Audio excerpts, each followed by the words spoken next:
Hey everybody, welcome to our December holiday edition of Momi's Monthly Mortgage Moment with Momi Pointer. Hi Momi, how are you? I'm good. How are you? I meant to put my holiday hat on. Yeah, I don't even have a holiday background going on right now. So I need to break out I got to find the Santa hat, the holiday hat, and go with it for the rest of the month. So, I meant to do that. That's but okay. yeah. How are So you? I'm good. I'm good. So kind of some months we get together and the mortgage news is not all that interesting or noteworthy. For the general public, for us it is. But this month the mortgage, there is some stuff in the news recently. So Yeah, what is just a that? little. I mean, it's not that exciting. Again, we've been talking about the inflation forever all year, and it looks like it might be approaching 7% before the end of the year. But understandably, it's the holiday season, so it's a little bit quieter, right? On all fronts, mortgage, realty, everything. But the big news is the conforming loan limits. Those Yes. got released a little bit earlier this year. But what's very interesting about that is on October 15th, certain numbers came out for conforming, right? And revised about a week ago. So do you want me to go into those numbers? Yeah, I mean, so essentially, before you get into the numbers, what happened was they came out with the new numbers, and then they realized, oh no, we need even higher new numbers. We need even higher new numbers to Yeah, keep up with the appreciation, right? the I mean, appreciation and the yep, inflation. Yeah, appreciation and yeah. inflation. So, I mean, on October 15th, and I think all of our viewers know that Orange County and LA County are high balance, are high cost counties, right? Mhm. So we have two different loan limits. So on October 15th, they came out with 647,200 for the conforming loan limit, which was up from 548 to 50. That's Right. what it was in 2021. So they're like, okay, it's going to be 647,200. And then in Orange County and LA County, we could go all the way to, let me get the number, 937,500. Yeah. So, which went up from 822,375. So those of us in the industry were actually really excited because, I mean, 937,500 is a big number, Yeah. right? You can buy $1 Yep. million home, put 5% down, and still get a high balance conforming rate and Yep. not have to do a jumbo underwrite. But then a week ago, the Federal Housing Finance Authority came out and, along with Fannie Mae and Freddie Mac, and said, oh no, we have new numbers. And so the new numbers now that are being accepted for underwriting are, so the conforming loan limit is now 647,200, which, it was 625, it's now 647,200. Mhm. And the new high balance number, and this is amazing, is 970,800, Wow.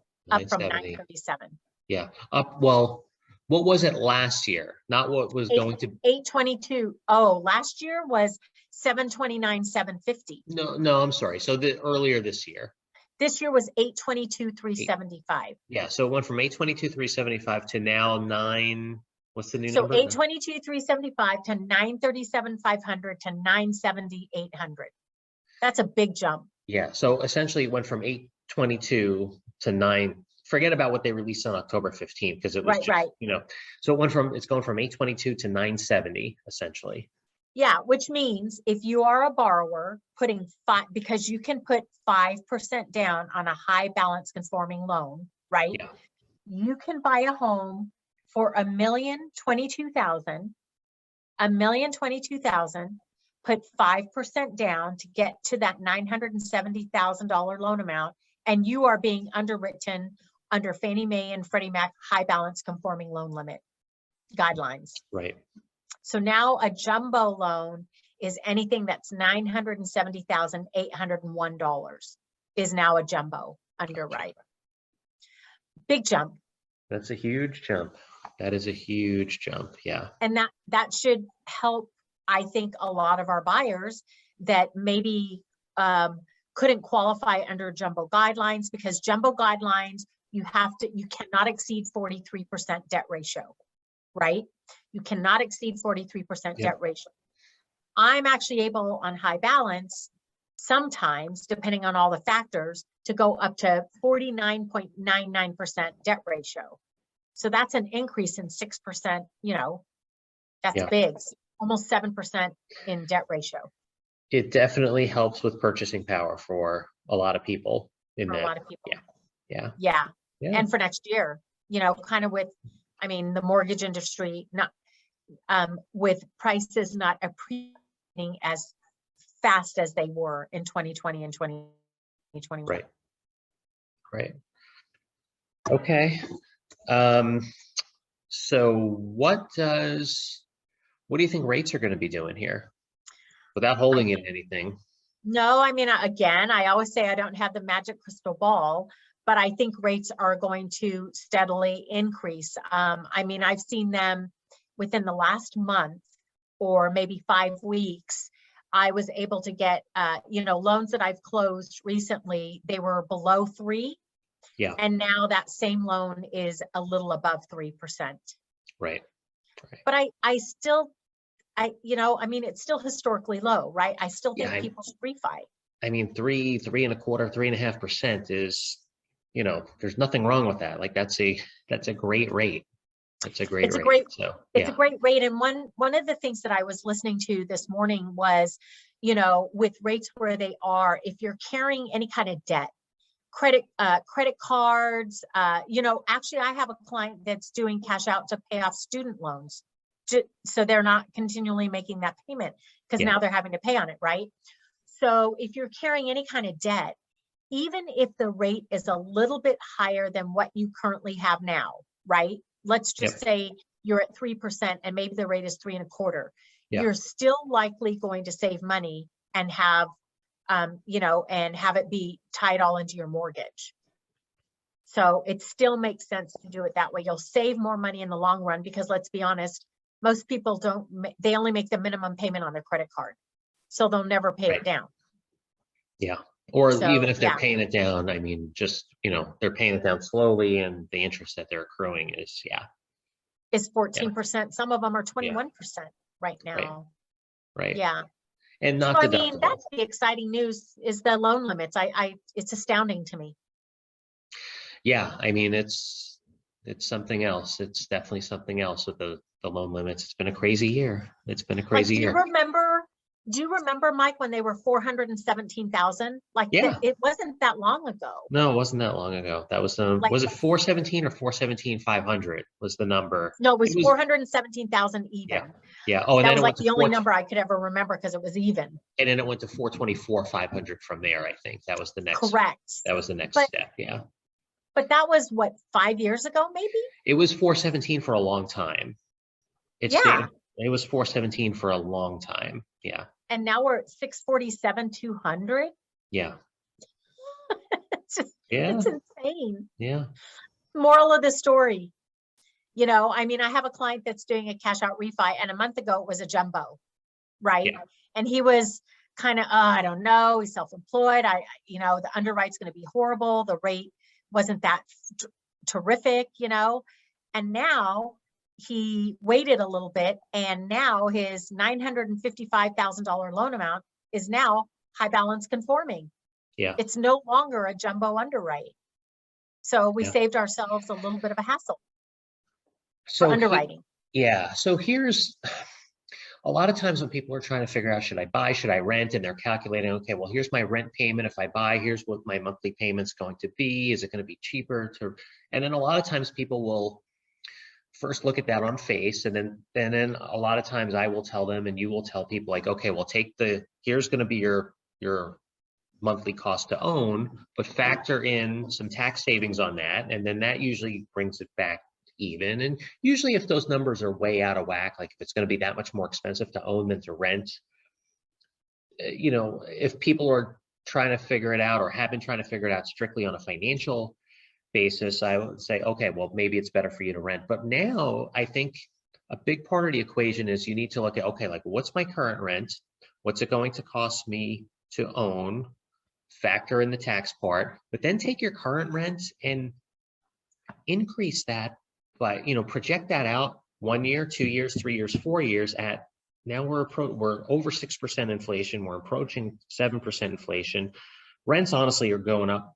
The cost of a lot of things are going up higher than that 6 or 7% inflation number. But, just take 6.7%, just project out your rent over the next 5 years, what it would be just going up at that rate. And, that's probably the smart way to do that calculation. Does it make sense to buy or continue to rent? No, absolutely. I might even have a rent versus buy calculator. I'm not sure. I'll have to look in my little toolbox. But, rents have increased. I don't actually remember the number, but this year and last year, rents have increased, astronomically. Oh, yeah. Isn't it like double digits? It's yeah. Like a 4-bedroom home. It used to be $1,000 per bedroom, right? So $4,000 would get you a home depending on square footage. Now I think rentals are $4,600 to $5,000 for a 3 or 4 bedroom home. Yeah, that's a lot. I mean, rents have gone up. I mean, over the last couple of years, they've gone up 20-25%. Wow. Since, depends on where you're looking, what zip code, but yeah, they've gone up significantly. So, if you do that calculation now, and okay, well, it's going to cost me 10% or 15% more to own than it is to rent. In the long run, it's going to cost you a lot more to rent. A lot more. Yeah, it's going to cost you a lot. Like I said, project it out 3 or 5 years. What happens when you project that out 10, 12, 15 years? It's, it's a huge difference. So yeah, Irvine Company increases the rents. I don't know what percentage every year, but every year they do it. Yeah. And that's why people that are in like the Irvine Company apartments, they move every year because they don't want the increase. Right. They go somewhere else for an incentive. That's another expense, moving. Yeah. Oh, yeah. Yeah.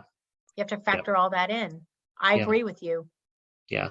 The people with the lowest house payment are the people that are homeowners that have owned, they bought 5 years ago or 10 years ago, if they bought 10, 15, if they bought 20 or 25 years ago, their house payment, their cost to own is almost nothing. That's just the way it works. And even if they bought last year or this year and put 5% down, this is, again, it blows my mind. I'm actually refinancing a lot of those people now and getting them out of their mortgage insurance. So imagine you only put 5% down or 3.5% down, on an FHA loan, or maybe even 10% because of the appreciation. You now are in a position where you can refinance and eliminate that mortgage insurance or lower it to where it's like $10 a month versus, $110 a month. Right. So you're going to be saving yourself even more money. Yeah. Yeah. So yeah. Don't get me wrong. I'm not saying, hey, you should buy because your property is going to keep going up in value and you're going to make money. The conversation I'm having here is you should buy because you're going to lock in your monthly housing payment as opposed to allowing inflation to continue to increase and increase and increase and increase the rent. So right. And exactly. Yeah, exactly. The other expenses, food, insurance, those are things that we can't control. But if you can control your housing payment, which is probably the largest payment you'll make every month, then do it. Well, it will be for a while, and then at some point, it actually won't be the largest payment you'll make every month. Once over time. Right, over time. Yeah, exactly. Yeah. No, it's all good information. Yeah. So that's the moral of the story. One more quick question. You may not have an answer for this, but coming into the end of the year, is there anything, if somebody's maybe looking at their credit profile or looking at buying or looking at refinancing, is there anything they should be doing from a credit standpoint or could be doing here at the end of the year? Any advice? Well, the advice I have is go gangbusters on your credit cards. And if you do, you mean just rack up credit card bills? Yeah. Huh? You mean just rack up credit card bills? Well, if you rack them up, be my guest, rack them up, but make sure you pay them all off in January. Well, when you say go gangbusters, what do you mean by that? So if you have a $10,000 credit limit and you put $10,000 on that card, make sure you have $10,000 to pay it off in January. Right. Right. That's a big Christmas for a lot of people. But, you know, all I'm saying is if you do use your credit cards, maybe a lot of people have, like I have an rewards credit card. I'm sure you do too. If you use your credit card to buy your presents, make sure that you pay that credit card off in January, because otherwise it will affect your credit score. Yeah. Most definitely. And it takes a while to recoup that credit score. You know, take 30 to 60 days, and make sure you pay attention to your bills, because one late can drop a credit score 70 points. And then it takes months to recoup that score. Oh yeah. Yeah. Stay on top of that. Yeah, and with regards to purchasing, make sure you get pre-approved before you go out, before Mike takes you out, puts you in your car, in his car. You know, there's still homes out there. Yeah, inventory's low, but you know, the right home will come along and your offer can get accepted. Yeah. Yeah, the inventory is a whole other conversation that we're not gonna, Right. we don't have time for right now. So No. but okay. Okay. Well, good chatting with you and talking to you here. So thanks so much. Have a Merry Christmas. You too, and we'll see Happy New everybody Year. next year. Happy anything that anybody celebrates. We hope it's happy. So, and Should be. yeah, we'll see you 2022. Next year. Absolutely. Thanks, Mike. All right. Thanks, Momi. Take care, everybody. You too. Bye.